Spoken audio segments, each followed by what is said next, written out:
귀한 찬송 감사합니다. 이사의 스포츠하고 음악이 잘 어울리네요. 네, 감사하고 오늘 이 뜻깊은 자리 역사적인 예배에 우리를 불러주신 주님을 찬양합니다. 제가 뒤에서 그런 기도를 했는데요. 이번에 우리 출전하는 선수들뿐만 아니라 오늘 이 자리에 참석하는 모든 분들에게 하나님께서 새 마음과 새 영과 새 능력과 새 힘을 부어주시기 바랍니다. 우리 하나님은 죽은 하나님이 아니라 살아계신 하나님이십니다. 죽은 자를 일으키고 무에서 유를 창조하신 하나님이십니다. 우리가 오늘 그 하나님을 믿기 때문에 이 자리에 있습니다. 제가 오늘 예배 드리기 전에 우리 촌장님하고 얘기를 하는데 이 자리에서 이렇게 예배 드리는 거 처음 있는 일이래요. 그러니까 여러분 이 자리는 역사적인 자리인 것입니다.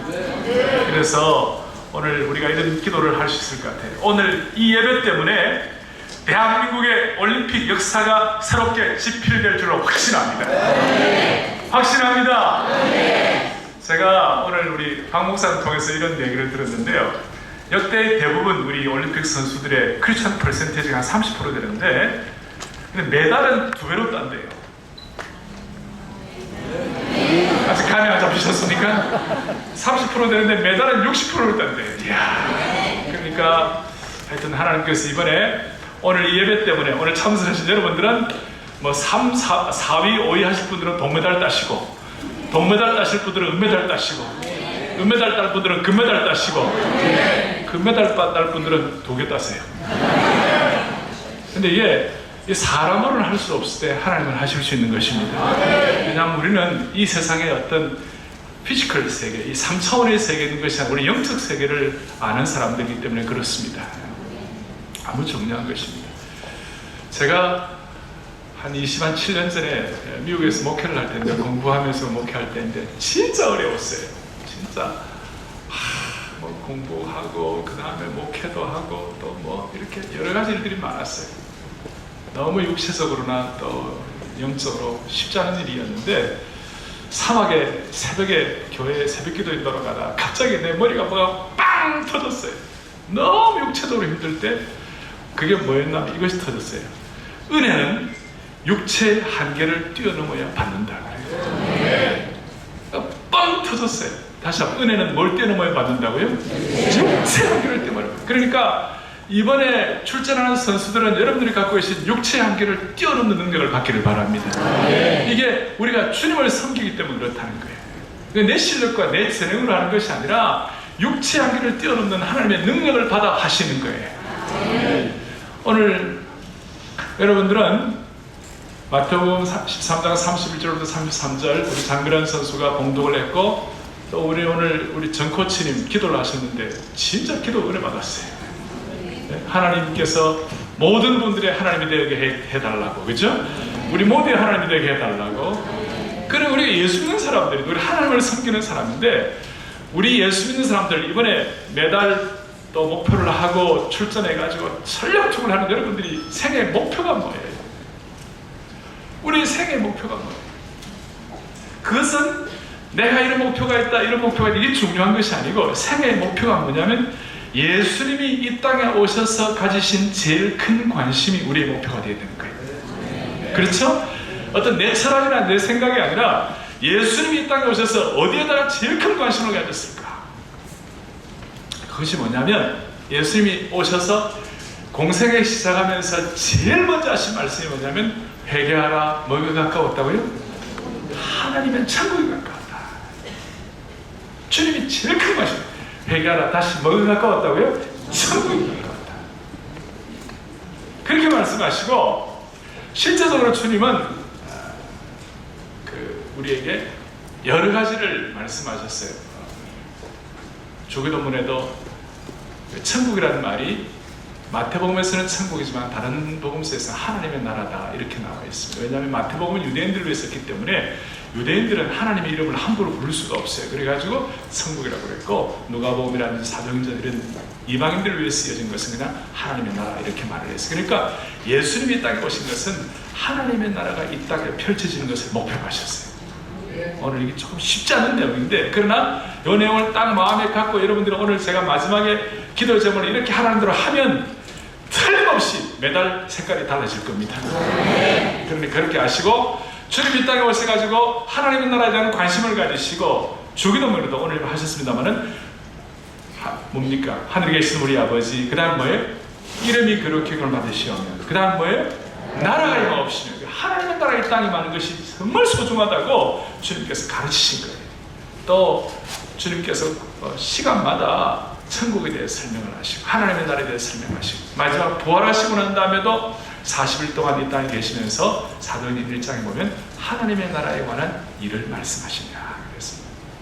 근데 이 하나님의 나라는 하나님의 나라가 이것이다 라고 한마디로 정의를 내릴 수가 없고, 하나님의 나라에 대해서 주님은 꼭 뭐라냐면 비유로 말씀하셨어요. 여러분 영어를 좀 하시니까 The kingdom of God is 뭐뭐뭐라고 이렇게 define, 정의를 내리지 않으시고 The kingdom of God is like 이렇게 해서 뭐뭐뭐가 같다 이 절문이 됩니까? 하나님의 나라는 무엇이다가 아니라 무엇과 같다 그렇게 하면서 자주 비유로 말씀하셨어요. 그래서 비유로 말씀하시는데 하나님의 나라의 핵심을 마태복음 13장 1절부터 마지막 절까지 여러 비유를 가지고 하나님 나라의 핵심을 말씀하셨어요. 그 중에 오늘 핵심 중에 핵심인 보십시오. 31절에 또 비유를 들으시되 천국은 하나님의 나라거든요. 천국은 마치 사람이 자기 밭에 갖다 심고 뭐가 같다고요? 겨자씨와 같다. 겨자씨는 모든 씨보다 작다. 아무것도 아닌 것이지만 희한하게도 이 겨자씨가 커져가지고 큰 나무가 되어가지고 그 가지에 새들이 와서 깃들인다고 했어요. 또 33절에 천국은 마치 뭐가 여자가 가루 서말 속에 갖다 넣어 전부 부풀게 한 누룩과 같다. 누룩이 아무것도 아니지만 전체 영향을 끼칩니다. 그러니까 이 하나님의 나라가 무엇이다라고 우리가 정의를 내릴 수 없지만 하나님의 나라에 대해서 우리 나름대로 인식을 할 수 있어요. 그러니까 깨달을 수가 있어요. 그것이 뭐냐? 하나님의 나라는 뭐가 같다? 겨자씨와 같다. 또 하나님의 나라는 뭐가 같다? 누룩과 같다.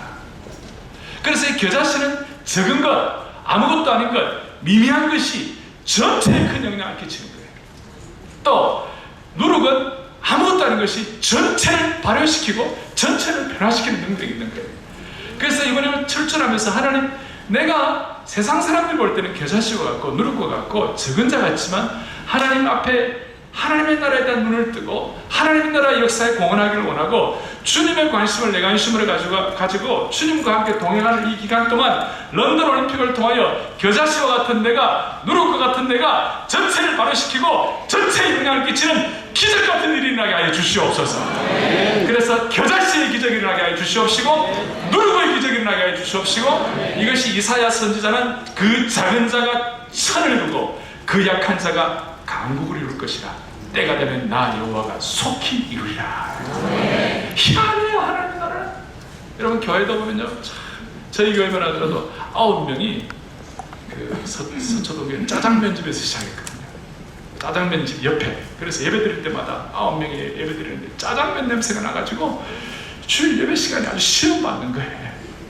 그를 작은 교회였지만 이게 큰 나무가 되어가지고 하나님의 영광을 쓰임받는 그런 축복을 허락하신 은혜를 찬양합니다. 예를 들어 제가 교회를 설명했습니다만은 모든 교회가 다 그렇습니다. 처음에는 겨자씨와 같고 누룩과 같고 작은 자와 같고 약한 자와 같지만 하나님의 영이 임하고 하나님의 나라에 대한 꿈과 소명을 가지고 집중을 하면 하나님은 다스려갑니다. 그 겨자씨에 큰 나무가 돼가지고 거기에 가지 있을 때 거기에 새들이 와서 깃들인다. 그 새들이 뭐냐면 헬라어로, 영어로 the bulls인데 헬라어로는 타페테이나 그 뜻인데 이것은 원래 그 당시에 이방인들을 말했어요. 그러니까 이스라엘 백성을 잘 하나님의 나라에 대한 눈을 뜬 백성을 만들므로 말미암아 이방인들을 위한 축복의 근원이 되는 거예요. 런던을 갑니다. 지금 런던에 가고 코리아 뭐 대단할까 이렇게 생각할지 모르지만 여러분 우리가 코리안이지만 하나님 나라의 백성입니다. 그래서 하나님 나라에 대한 꿈을 갖는 것입니다. 주님 겨자씨와 같고 누룩과 같고 적은 자 같지만 오늘 하나님의 영이 임하시면 주님의 소명과 꿈이 임하면 이 기도 제목을 가지고 집중을 하면 하나님의 큰 나무가 될 수 있는 기적을 베풀어 주실 줄로 믿습니다. 그리고 가로 서말이 전체를 부풀게 하는 능력을 나타내게 해 주실 줄을 믿습니다. 여러분 그래서 이 복음을 깨달은 은혜를 바울이 받아가지고 바울이 전한 그 복음 앞에 에베소가 문을 열고 그 당시에 안디옥 이 도시가 오픈을 하고 대로마 제국이 백기를 들었던 것입니다.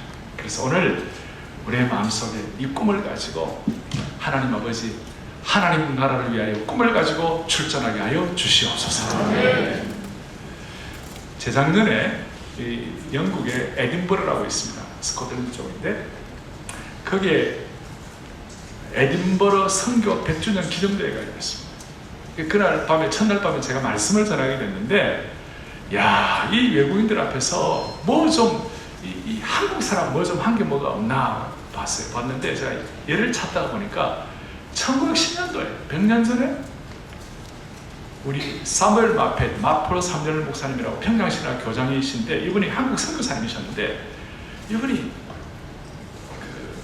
첫 에딘버러 선교 첫 대회, 에딘버러 선교대회라는 게 굉장히 소중한 선교 역사에 소중한 그 어떤 의미가 있는 대회예요. 근데 거기 첫 대회에 오셔가지고 한국 사람들을 위하여 대신 간증을 했어요. 그러니까 한국 선교한 지 한 6, 7년이 지났던 때인데 간증을 했어요. 뭐라고 간증했냐? 대한민국은 지금 경제적으로 별로 희망이 없습니다. 왜냐하면 그때 일본 식민지가 1910년부터 시작됐으니까. 또 대한민국은 정치적으로는 더 희망이 없습니다. 뭐 그 당시 러시아, 그 다음에 또 어디입니까? 저 중국, 일본에서 휩싸여가지고. 그런데 대한민국은 한 가지 희망이 있습니다. 그게 뭐냐?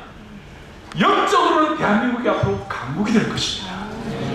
왜냐하면 1910년이니까 1907년도에 평양 부흥이 일어났거든요. 그 평양 대부흥의 경험을 갖고 있었기 때문에 1910년도에 앞으로 이 나라가 정치적으로나 경제적으로는 힘들고 희망이 안 보이지만 영적으로는 희망이 보입니다. 그래서 앞으로 이 나라가 영적인 강국이 되어서 하나님 앞에 놀랍게 쓰임받는 나라가 될 것입니다. 여러분 그 당시에 한국 겨자씨와 누룩과 적은 자와 약한 자와 같지만 오늘 이와 같은 축복을 하나님 허락해 주신 것입니다. 20, 50 그 클럽에 우리가 들어가게 될 것입니다.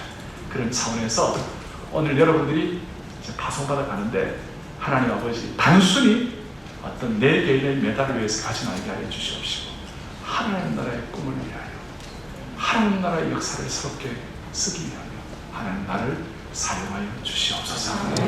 그럴 때 주의 영이 임하는 것입니다.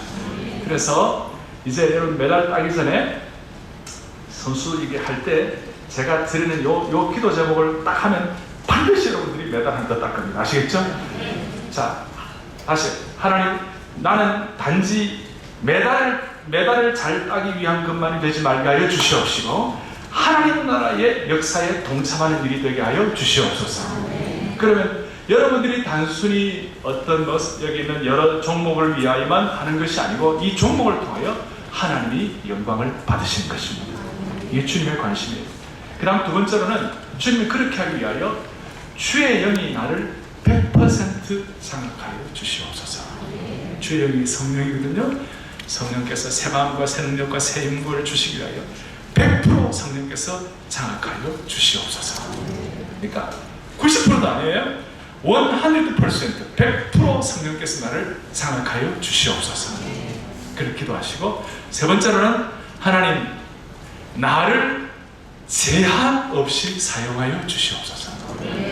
그러니까 이 신앙이라는 것은요 의존과 순종의 관계를 통하여 하나님의 무한하신 자원에 참여하는 거예요. 의존은 우리의 특권이고 순종은 우리의 의무예요. 이걸 가지고 마음을 드릴 때 하나님의 무한하신 자원에 그래서 은혜의 준말을 타고 아무리 뛰어도 아무리 달려가도 끝이 안 보이는 것이 이 신앙 세계예요. 그러니까 하나님을 제한하지 말고 하나님 나를 제한 없이 사용하여 주시옵소서. 다시 해갑니다. 메달권 밖에 있는 분들은 동메달 메달권으로 진입하게 해주시옵시고 그 다음에 동메달은 은메달 받게 해주시옵시고 은메달은 금메달 받게 하시고 금메달은 2개 받게 해주시고 그렇게 해서 나를 제한 없이 사용하여 주시옵소서. 아시겠죠? 요 세 가지 더 제목. 첫째, 어디에 동참하게 해달라고요? 하나님 나라의 역사에 동참하게 해달라고. 단순히 내 개인의 역사로 끝나지 말고 하나님 나라의 역사에 동참하게 해달라고. 아브라함이 하나님 앞에 순종했을 때 아브라함의 순종으로만 끝난 것이 아니라 아담으로부터 내려온 모든 불순종의 역사가 아브라함에게 끊어지고 그게 다 새롭게 모리아산의 순종을 통한 예수 그리스도의 구원의 역사가 펼쳐지게 된 거예요. 그러니까 아브라함의 한 사람의 순종이 아니라 구원의 역사의 출발점이 되기 시작한 거예요. 그러니까 오늘 여러분들이 이거 하면 하나님의 나라 역사에 동참하게 해주었으면 희한한 일이 벌어질 거예요. 자, 두 번째는 어떻게 해달라고요? 기도할 때 주의 영이 나를 어떻게 하라고요? 100% 자. 아시겠죠? 100% 자. 세 번째는 어떻게 해달라고요? 제한 없이 사용합니다. 이럴 때 여러분들은 육체의 한계를 뛰어넘는 무한한 하나님의 은혜의 능력의 체험의 주인공이 될 것입니다.